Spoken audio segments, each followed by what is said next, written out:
आज Doubtnut app download करें। Doubtnut पर अपने सभी गणित, रसायन विज्ञान, भौतिक विज्ञान और जीव विज्ञान के डाउट्स का करो सफाया। बस प्रश्न की फोटो खींचो, एक ही प्रश्न को क्रॉप करो और तुरंत वीडियो सोल्यूशन पाओ। अभी डाउनलोड करें। नमस्कार दोस्तों, स्वागत करता हूं आप सभी का। आपका प्रश्न औषधि रसायन के परिभाषिक शब्द लक्ष्य अणु अथवा औषधि लक्ष्य को समझाइए। ठीक है, तो आइए हम अपने प्रश्न के उत्तर को देखते हैं। तो यहाँ पर जैसे कि हमसे पूछ रहा था कि जो ये रसायन औषधि रसायन में जो परिभाषिक शब्द है लक्ष्य अणु, यानी कि औषधि लक्ष्य जिसे कहते हैं, इसको परिभाषित कीजिए। ठीक है, तो आइए हम इसको जो है यहाँ पर परिभाषित कर लेते हैं। तो लक्ष्य अणु अथवा जिसको हम कहते हैं औषधि लक्ष्य, तो जैसे कि इसके नाम से स्पष्ट हो रहा है कि किसी भी औषधि का जो है वह लक्ष्य क्या होता है।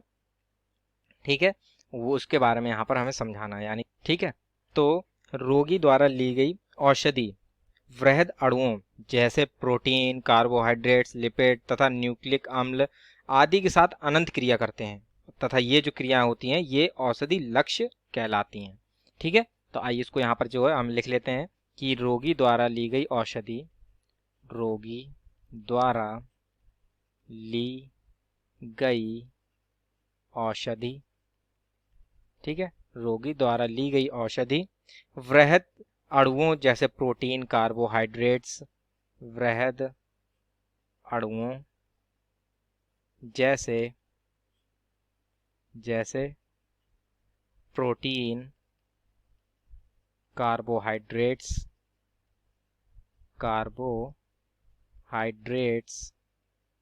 ठीक है, प्रोटीन, कार्बोहाइड्रेट्स, लिपिड तथा न्यूक्लिक अम्लों के साथ, लिपिड तथा न्यूक्लिक अम्लों के साथ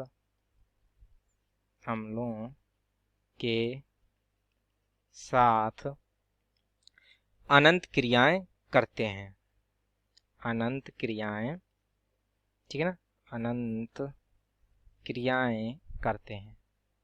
ठीक है, ये अनंत क्रियाएं करते हैं। ठीक है, तो जैसे कि हमने यहाँ पर देखा कि जो औषधि होती है वह वृहद अणुओं के साथ जो है अनंत क्रियाएं करती हैं और यही जो होती है ये हमारे औषधि लक्ष्य कहलाते हैं। ठीक है, तो अनंत क्रिया करते हैं तथा ये औषधि लक्ष्य कहलाते हैं, यानी ड्रग टारगेट। ठीक है, ये औषधि लक्ष्य कहलाते हैं। ठीक है, तो इससे यह स्पष्ट होता है कि जब हम औषधि कोई भी रोगी खाता है तो उसके जो शरीर में वृहद अणु होते हैं जैसे प्रोटीन हो गया, हमारे कार्बोहाइड्रेट्स हो गए, न्यूक्लिक अम्ल हो गए, लिपिड हो गए, ये सभी होते हैं, उपस्थित होते हैं जो जिसमें जो है रोग के कारण उपस्थित होते हैं। तो ये जो औषधि होती है उनसे सभी से क्रियाएं, अनंत क्रियाएं करती हैं और ये जो होती है ये अनंत क्रियाएं जो होती हैं ये औषधि के लक्ष्य कहलाते हैं। ठीक है, और ये वृहद अणु, ये औषधि लक्ष्य शरीर में नाना प्रकार की भूमिका अदा करते हैं। ठीक है, तो जो हमारी औषधि की बनावट होती है विशिष्ट लक्षणों के साथ अनंत क्रिया करने के लिए इस प्रकार की जाती है। ठीक है, अर्थात किसी भी औषधि की जो विशिष्ट उसकी जो बनावट होती है वह उसकी अनंत क्रियाओं के आधार पर ही उन्हें बनाया जाता है। ठीक है, तो इसको भी यहाँ पर लिख लेते हैं हम कि औषधि बनावट, ठीक है ना, औषधि की बनावट विशिष्ट लक्ष्यों के आधार पर, विशिष्ट लक्ष्यों के आधार पर। ठीक है, तो यानी कि विशिष्ट लक्ष्यों के आधार पर कैसे कि ये हमें जो है औषधि के प्रक्रिया केवल हमें न्यूक्लिक अम्लों से करानी है कि प्रोटीन से करानी है कि लिपिड से करानी है, इनके आधार पर भी जो है उनकी औषधि की बनावट होती है। ठीक है, तो विभिन्न विशिष्ट लक्ष्यों के